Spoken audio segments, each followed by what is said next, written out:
잘퀴즈TV에 오신 전국의 학부모 여러분 안녕하십니까? 그리고 수험생 여러분 안녕하십니까? 오늘이 2019년 11월 7일입니다.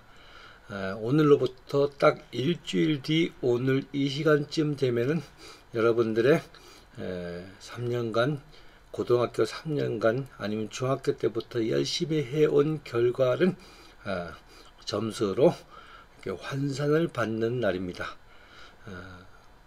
다양한 방법으로 다양한 위치에서 그렇게 공부를 해왔겠지만은 어느 시험이나 누구에게나 만족스러운 시험은 없습니다.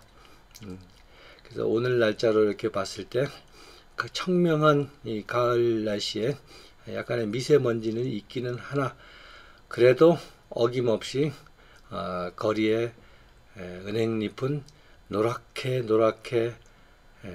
푸른 하늘에 빛나기 시작을 했습니다.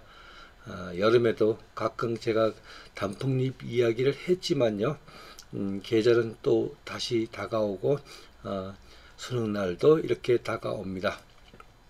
자, 제가 17년 동안 그 수많은 아이들의 그 수능을 관리를 해 왔는데요.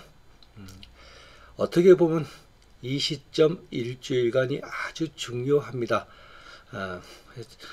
먼저 말씀을 드리면 이 일주일 동안 공부를 얼마나 하느냐가 아니라 그 컨디션 관리 그리고 체력 관리 건강 관리가 이 남은 일주일간 아주 커다란 변수로 다가올 수 있기 때문에 항상 이때가 되면은 아이들 건강 관리에 굉장히 신경이 쓰였거든요. 그렇지만요, 여러분들이 저희 때는 뭐 중학교 시험, 고등학교 시험, 대학 시험, 그 전에 그 예비고사도 치르고요, 본고사 치르고 이렇게 타이틀이 걸린 시험을 많이 치러 왔지만은 요즘 세대 아이들은 태어나서 처음 치르는 타이틀이 걸린 시험일 겁니다. 물론 소소하게 뭐 특목고나 이런 데도 있었겠지만요. 국가적으로 치르는 시험을 처음 보기 때문에 여러분들 또 뭐 모의고사라 이런 걸로 빌려서 그 연습을 해왔겠지만은 모의고사는 또 모의고사고요.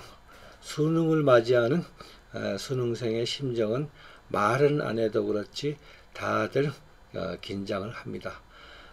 근데 긴장을 하면은 제일 먼저 오는 게 사고력에 영향이 오거든요. 첫 시간부터 머리가 잘 안 돌아갈 수 있어요. 그래서 뭐 긴장하지 마라. 그런다고 긴장을 안 할 수 있나요? 그래서요. 그 수능 전날 앞으로 6일 뒤에 잠을 어떻게 이루느냐가 또 아주 큰 변수로 등장을 하는데요.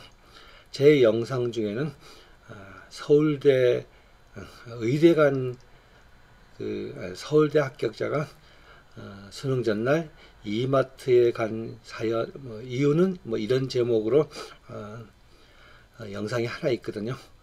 그것을 참고로 보시고 미리 챙겨 두시면은 굉장히 도움이 될 겁니다. 한번 치르는 시험이기 때문에요. 최고의 컨디션으로 들어가야 되는 게 수능 시험입니다. 옛날에 학력고사나 예비고사와 달리 수능 문제는 한 문제 생각을 안 하고도 푸는 문제는 단 한 문제도 없죠. 그래서 이 사고력에 문제가 생기면은 큰 낭패를 당한다. 그래서 이 시간을 빌어서 여러분들의 그 건강에 대해서 말씀을 드리는데요. 이 체하게 되면은 자 오늘부터 수능 전날까지는 평소에 먹던 음식 그 중에서도 쌀밥을 이렇게 편하게 배부르지 않게 이게 먹는 게 굉장히 중요하거든요. 수능 1, 2를 앞두고 체했을 경우에는요. 사고력에 커다란 문제가 와요. 일단 1차적으로 두통도 오고요. 그렇기 때문에 가장 문제가 되거든요. 그래서 지금부터는 평소에 먹던 음식, 수능 날짜가 다가온다고 이번 주 일요일 날 뭐 엄마가 미안해 뭐 돌봐주지 못해서 이래가지고 또 무슨 고깃집에 가서 고기를 또 왕창 드시게 한다거나 이래서 체하면 낭패를 당하거든요. 그래서 참으시고 늘 먹던 음식, 저렴하게 먹던 음식, 소박하게 먹는 게 가장 중요합니다. 물론 뭐 소득 수준에 따라 다르겠지만 늘 스테이크만 먹던 게 평소에 먹던 음식이다. 이러면 뭐 어쩔 수 없지만요. 하여튼 빨리빨리 소화가 돼서 에너지로 변환이 돼가지고 뇌 사고력에도 뇌 에너지에도 공급이 빠른 거는요 탄수화물밖에 없거든요. 탄수화물 음식을 그렇다고 그 짜장면이나 뭐 이렇게 밀가루 음식을 드시라는 건 아닙니다. 자, 양질의 쌀 음식을 드시는 게 가장 좋다. 그리고 공부하다가 밤늦게 뭐 컵라면을 먹는다든가 이런 거는요 밀가루는 밀가루인데 그 컵라면 전분은 그 일반적인 국수하고는 그 조성 비율이 다릅니다. 그래서 엄청 불어나거든요 안에 들어가서. 그래서 힘드니까 그렇게 하고요. 음식 조심하시고, 그리고 잠은 가급적이면 이제부터 6시에 일어나서 저녁 때 10시에 자는 걸로 이렇게 리듬을 바꿔주고요. 문제풀이도 낮에 하고 밤에는 가볍게 정리하는 걸로 시간을 보내시는 게 가장 유리합니다. 왜냐? 모든 학생들은 거의 다 낮에 학교에서 주무시고 밤에 문제풀이를 했거든요. 수능에도요 시차 극복이라는 게 있어요. 외국에서 먼 데서 이렇게 왔더니 시차 극복 못해서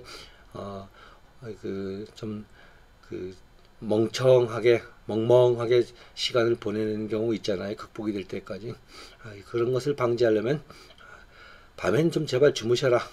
그리고 문제풀이는 낮에 해라. 그것이 가장 유리하고요. 자, 잘 생각해 보세요. 여러분들 긴장하면 사고력이 막힌다 그러잖아요. 근데 여러분이 긴장할 필요가 없어요. 그리고 앞으로 치를 시험에 대해서 걱정할 필요가 없습니다. 왜냐? 오늘이 2019년 11월 7일 현재 평가원에서는 여러분들이 치러야 될 문제를 이미 다 만들어서 거의 인쇄도 끝났을 거예요. 문제 다 만들어졌다 이거예요. 이미 모든 여러분의 공부는 끝이 났다. 그래서 가볍게 수능장에 가서 내가 그 쌓은 실력으로 이미 만들어진 문제를 가서 풀어주고 오면 되는 거예요. 거기서 뭐 긴장하고 바싹 그 걱정한다고 내가 못 풀 수 있는 문제도 풀고 이런 건 없거든요. 차라리 오히려 긴장을 해서 못 푸는 경우는 있어도요. 그러니까요. 그 마음을 가급적이면은 이제부터 놔라. 모든 건 끝났다. 지금부터 아무리 길을 써도 수능 점수 달라질 것은 없다. 이거는 제 말이 꼭 맞으니까요. 여러분 놀라고 그런 게 아니에요. 끝장이 났다는 거는 지금부터 일주일 동안 놀으라는 게 아닙니다. 여러분들이 해왔던 공부를 한번 되돌아보라.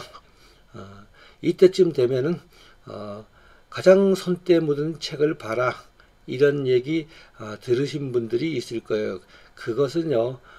그렇다고 뭐 더러워진 책을 보라는 얘기는 아니고요. 결국 기본서를 보라는 거거든요. 예를 들어서 뭐 수학 문제 3점 문제, 4점 문제, 뭐 킬러 문제, 그거 지금부터 아무리 한다 그래서 그런 능력 생기는 거 아니거든요. 그 짓 하다가 여러분들이 풀 수 있는 문제까지 긴장을 해서 놓치는 경우 많다. 내 말이 맞다고, 그지? 모아기도 와서 내 말이 맞다고 얼른 와가지고 그 중요한 킬러 문제 얘기할 때는 와서 이렇게 응원을 하네요. 무화기가 서당계 3년이 아니라 지금 1년이 조금 넘어도 얘도 잘 알아요. 농담이고요. 그래서요, 그 긴장하지 말고, 걱정하지 말고 문제를 풀어주는데요. 자, 무화가 저기 됐어. 이제 네 응원 끝났어. 자, 무화기 가서 마음속으로 시험 잘 치리라고 빌어줘. 자, 첫 시간이 국어잖아요. 국어 시간은 아무리 멘탈이 강한 아이들도 긴장을 합니다. 그러니까요. 첫 시간 한 열 몇 문제를 풀고 난 뒤에야 겨우 풀립니다. 긴장한 게. 그런데 제가 지난 17년간 수능 출제를 쫙 이렇게 살펴보니까 여러분들이 올해 치르는 수능 국어 문제는 상당히 쉬워질, 역대 최고로 쉬워질 문제가 될 수도 있다 하고 조심스럽게 예측을 해봅니다. 그 근거는요, 여러분들이 작년에 국어가 불수능이라 그랬잖아요.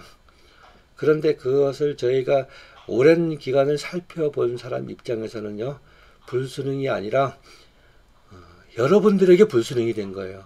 다시 말하면요, 보통 그러니까 쉬운 문제였는데, 일반적인 문제였는데 여러분들의 전체적인 국어 실력이 떨어져 가지고 그래서 어렵게 느꼈다.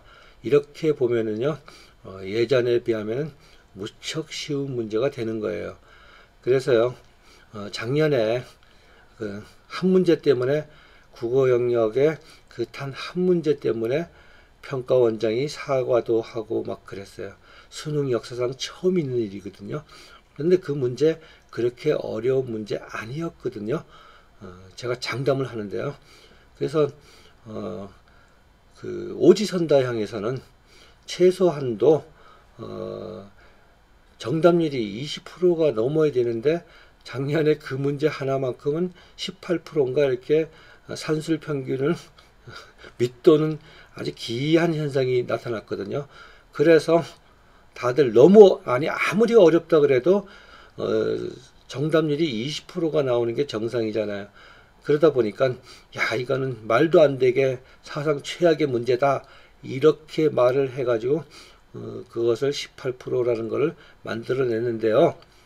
오랜 기간 그 수능 그를 보는 아이들의 수준을 봤을 때요, 옛날에 비하면 애들의 수준이 너무 낮아졌다. 그러다 보니까 찍는 것도 그렇게 어떻게 찍다 보니까 아예 정답을 맞추는 애들도 드문 데다가 그러니까 상위 1% 애들은 거의 다 맞았어요. 그 문제 1% 이상 2%까지도요. 그 밑에 있는 애들이 찍는다는 게 아주 묘하게도 그런 일이 벌어져서 18% 이하로 떨어지는 아주 진기한 현상이 일어났거든요. 그래서 평가원장이 다 모든 걸 뒤집어 쓰고 사과까지 했어요. 자, 잘 생각을 해 봅시다. 저 같은 경우 제가 평가원장이고 제가 국어 출제위원회 작년에도 출제하고 올해도 출제를 한다. 이랬을 때 어떻게 생각하겠어요? 자, 작년에 그 어려운 문제 하나 출제했다고 그 출제자는 분명히 아이들의 변별력을 기른다고 본다고 그나마 잘 만드는 문제였는데 신경을 쓰고 고민하고 그 많은 사람들이 다 보고 만들었거든요. 그런데 정작 시험 보는 아이들은 그걸 가지고 태클을 걸고 난리가 났어요. 그리고 사과까지 하고요.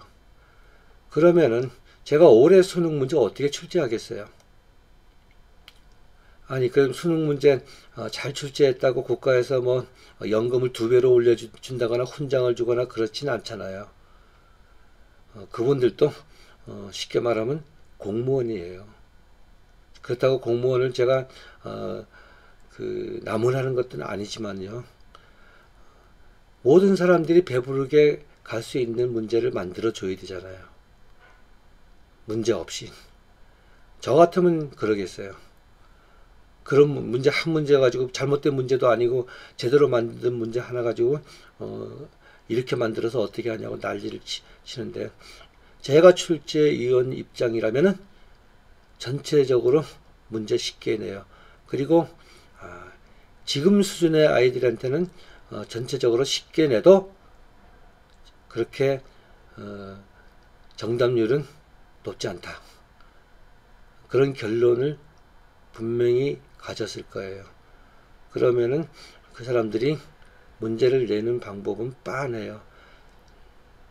읽어야 될 걸 좀 늘리고요. 문제 자체는 하나하나 보았을 때 쉽게 낸다. 최고의 방법이죠. 이미 출제가 다 돼서 인쇄가 됐기 때문에 제가 이런 얘기를 할 수 있는 거예요. 물론 제 말이 틀릴 수도 있어요. 여태까지 난이도 아주 적절하게 잘 만들었다 하는 그 수능 그 출제 경험이 그 사례가 아직 한 번도 없었거든요. 그만큼 다들 모두를 만족시킬 만한 출제자의 그 난이도 조절은 불가능하다. 그런 상황에서 조금만 난이도를 조절했을 때는 완전히 물수능이 되거든요. 여러분 차라리 약간 어려운 국어시험 보면은요, 공부한 아이들한테는 도움이 돼요. 그렇지만은 이게 쉬워졌다. 여러분들 국어 첫 문제를 딱 접했을 때, 이건 문제 굉장히 쉽다. 이랬을 때는 제가 긴장을 하지 말라 그래도 집중을 해야 돼요. 왜냐? 다 맞춰야 되니까. 그래야 예년 같은 변표가 나오니까. 그만큼 부담이 오는 거예요. 이 문제가 어렵다. 어렵게 출제되는데 1번부터 어려워. 이랬을 때는요, 나만 어려운 게 아니거든요. 거기 시험장에서 시험 본 애들 다 어려워요. 다. 그때 어렵다고 긴장하고 멘붕에 빠지고 그러면 안 되겠죠. 그거는 그날 봐서 문제가 쉽다 이러면 긴장을 하는 게 아니라 집중하고 틀리지 말자. 하나하나 꼼꼼히 보자. 이렇게 가야 되고요. 문제가 어렵다 이러면 나만 어렵나? 다 어려운데. 그렇지만 나는 남들보다 더 맞출 거야. 이렇게 하고 국어의 그 시간을 잘 끝내면은 됩니다. 그런데요, 수능장에 가면은 친구들 만나기가 좀 힘들어요. 그렇지만은 이리 둘러보고 저리 둘러보고 삼삼오오 지들끼리 맞는 애들끼리 아는 애들끼리 모여서 또 1시간 끝나면 떠듭니다. 그러다 거기에 신경을 쓰다 보면요, 내 시험을 망쳐요. 그래서 친구를 만나더라도 전혀 반가움 없이 그래 하이 이 정도 하고요, 편하게 귀 막고 집중하고 앉아서 차분히 마음을 가라앉히고 수학 시험에 임하시기 바랍니다. 매 시간 끝날 때마다 마찬가지예요. 그거 들어봤자 지들이 확신하는 것만 갖다가 이야기하고 이러기 때문에 간혹 내가 풀어놓는 거하고 다를 수가 있거든요. 이미 시험지 OMR 카드에 다 그어서 갔기 때문에 그건 나중에 컴퓨터가 다 그냥 점수 그대로 주잖아요. 그걸 뭐 생각을 해요. 생각한다고 답 맞춰 본다고 1점이 올라가나요? 그래서 최소한도 여러분들이 공부를 안 해왔다면은 끝에 마무리라도 잘해야 될 거 아니에요. 마무리. 제발 제 말 듣고요. 시험 끝날 때마다 절대로 답 맞춰보지 말라. 그리고 다음 시간 수학 시간에 임해달라. 그런데요, 자, 시험을 보려면은 여러분들이 여태까지 모의고사고 뭐 이런 걸 치르느라고 제일 트라우마가 온 그 문제 번호가 있잖아요. 소위 킬러 문제라고 하는, 무슨 킬러예요? 뭐 죽이길 누굴 죽여요? 말도 안 되는 얘기거든요. 그래서 21번, 29번, 30번은 아예 처음부터 쳐다보지도 마세요. 시험지 나눠주면은요, 감독자의 지시가 있을 때까지 시험지 만지지 마세요. 이래도 힐끔힐끔 30번을 뒤져보는 애들도 있고요. 또 이제 지금부터 시작 이렇게 풀려고 그러면 무의식적으로 2등급 3등급짜리들이 다 맞겠다고 거기를 들여다봐요. 그럼 보면 무슨 얘기인지 알겠어요. 30번 그리고 29번 21번 보는 순간에 이 머리 경직이 옵니다. 사고에. 그리고 나머지 27문제 웬만하면 다 풀 수 있는 문제거든요. 거의 모든 학생이 그래요. 수능장 끝나고 나와서 봤을 때 3문제 빼놓고는 이거는 그냥 다 주는 문제다. 다 풀 수 있는 문제다. 하고 이야기를 하거든요. 그러니까 아예 쳐다보지도 말고 21번, 29번, 30번 쳐다보지도 말고 다 푸른 다음부터 시간이 널널하니까 그때 접근을 하시라. 그래도 안 늦고요. 그 27문제 풀다 보면은 자신감도 생기고 또 여러 가지 연상 과정을 이미 반복을 했기 때문에 처음부터 21번, 29번, 30번에 달려들었던 곰들에 비하면 더 잘 풉니다. 제 말 명심을 하시고요. 수학은 쉬운 문제부터 연산 연습을 해가지고 약간 난이도가 있는 문제에 접근을 해라. 여러분 제 말을 꼭 명심하시기 바랍니다. 자, 수학 시간에는 국어 시간에는 여러분들 뭐부터 보겠어요? 뒤에 가가지고 비문학 독해가 어려우니까 바보짓이거든요. 이 비문학 독해 얘기 나오니 얘가 또 오네요. 얘. 하여튼 어려운 데만 보면 얘가 다 알아요. 얘가. 그 비문학 독해 얘기 나왔으니까 제가 한 번 더 마무리를 짓는데요. 이 순간부터 적어도 일주일 동안은 비문학 독해에 집중하지 마세요. 그거 한다고 갑자기 늘어나는 거 아니거든요. 그리고 막 어려운 문제 풀려 그러지 마시고요. 쉬운 문제 수능은요 그렇게 이상하게 꽈난 문제 없습니다. 그래서 내가 비문학이 자꾸 그 걱정이 돼. 그리고 자꾸 풀면 풀수록 긴장이 되거든요. 비문학 문제 딜레마에 빠집니다. 그러니까 손도 대지 마세요. 차라리 적어도 기출문제 한 문제 정도 이렇게 들여다보는 정도, 아니 6월 9월 모의고사 문제 한번 곱씹어서 풀어보는 정도에 그쳐 주시기 바랍니다. 그래서요 그 시간이 끝나면은 그 점심시간이 되잖아요. 점심시간은요 가급적이면은 여태까지 점심을 먹었던 그 런치 타임보다 가장 작은 양의 식사를 하세요. 가장 작은 양. 자, 그때부터 식사량을 반으로 줄였다고 절대로 굶어 죽지 않거든요. 점심 좀 반밖에 안 먹었다고 굶어 죽었던 사람 좀 봤으면 좋겠는데요. 아직 못 봤거든요. 왜 그런가 하면 영어 듣기 뭐 물론 다 맞겠지만은 거기서 하나 틀릴 수가 있어요. 집중력이 떨어져 가지고 먹은 음식이. 그래서 이렇게 매년 수능장에 이렇게 아침에 아이들 들어갈 때 가보면요 가볍게 도시락 작은 거 하나 달랑달랑 들고 가는 애 있어요. 둘 중에 하나예요. 아예 공부를 안 했던가 아주 공부를 잘했던가. 그거 말고 그 배낭 같은 이 책가방에 책을 꽉 채워가지고 한쪽에는 보온 도시락 통 들고 한쪽에는 그 양털 오리털 파카 들고 이러고 끌끌 데리고 가는 애들이 있어요. 좋은 점수 안 나오거든요. 그래서 점심시간은 최소량으로 먹어라. 그리고 그 영어 듣기 끝내고 무사히 치러 주시기 바랍니다. 그리고 탐구 시간, 여러분들 그 탐구 시간쯤 되면은요 여태까지 그렇게 긴장해 가지고 끝까지 이렇게 치러 본 경험이 있는 아이들이 극히 드물거든요. 드물기 때문에 그 진짜 수능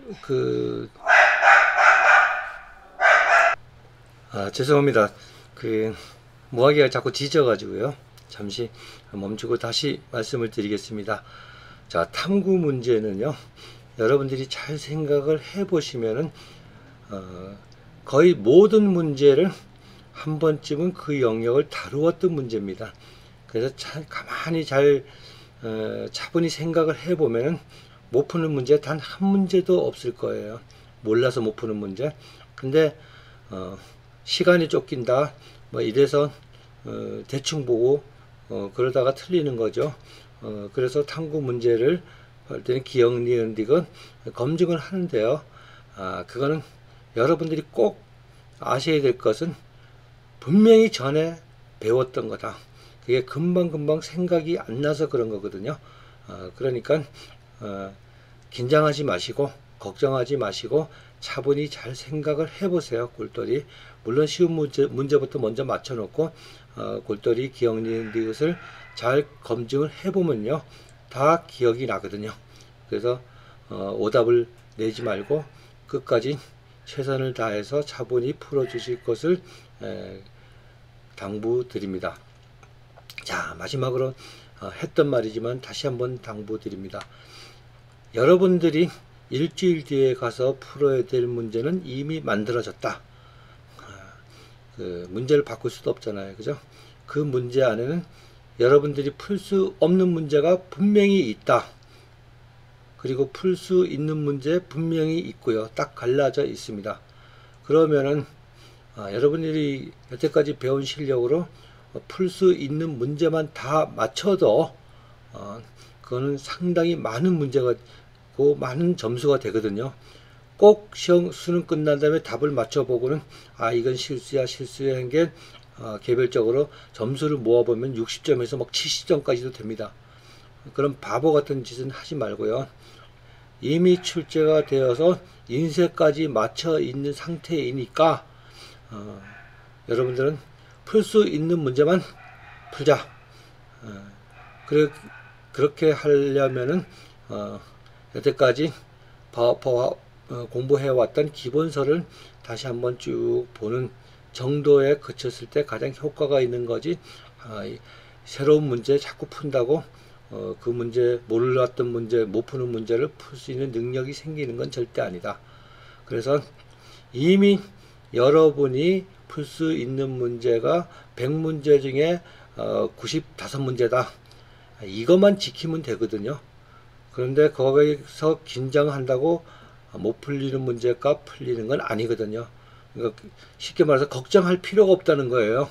이미 풀 수 있는 문제 다 정해져 있기 때문에.